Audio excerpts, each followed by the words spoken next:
اللہ پاک جل جلالہ عم نوالہ نے حضرت آدم علیہ السلام سے لے کر دنیا کے آخری انسان تک جتنے بھی طبقات پیدا فرمائے، ان میں سب سے اعلیٰ، ارفع اور افضل طبقہ حضرات انبیاء علیہم السلام کا ہے۔ پھر حضرات انبیاء علیہم السلام کے بعد اللہ تعالیٰ نے جس طبقے کو چنا ہے، منتخب کیا ہے اور اسے اپنی نظروں میں سب سے اونچا کیا ہے، وہ حضور پاک صلی اللہ علیہ وسلم کے صحابہ کرام کا طبقہ ہے۔ حضرت عبداللہ بن مسعود رضی اللہ عنہ کی روایت مسند احمد میں ہے، فرماتے ہیں ان اللہ نظر فی قلوب العباد، اللہ تعالیٰ نے تمام اپنے بندوں کے دلوں میں نظر دوڑائی، سب کو دیکھا، فوجد قلب محمد صلی اللہ علیہ وسلم خیر قلوب العباد، حضور پاک صلی اللہ علیہ وسلم کا قلب، دل اللہ تعالیٰ کو اپنے تمام بندوں میں سب سے بہترین نظر آیا، فاصطفاہ لنفسہ، اللہ تعالیٰ نے محمد الرسول اللہ صلی اللہ علیہ وسلم کو اپنی بارگاہ میں چن لیا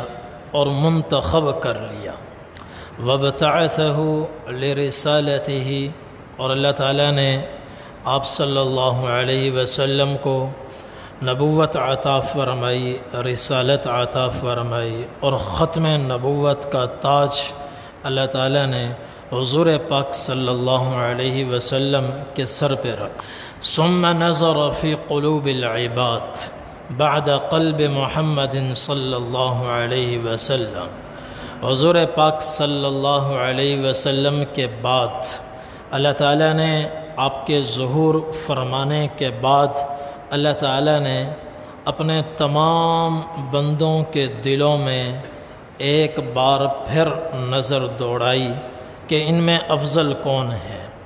فوجد قلوب اصحابہ خیر قلوب العباد، اللہ تعالیٰ کو حضور کے صحابہ کے دل قیامت تک آنے والے تمام انسانوں کے دلوں سے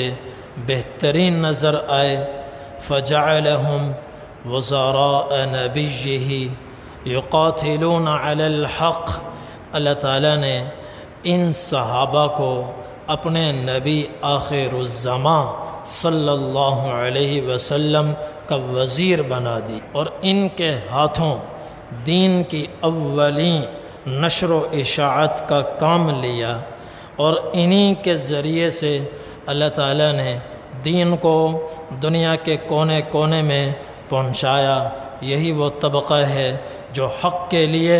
لڑتا ہے، حق کے لیے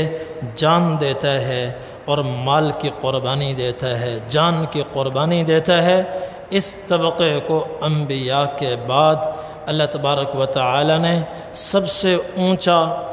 اور اعلیٰ اور ارفع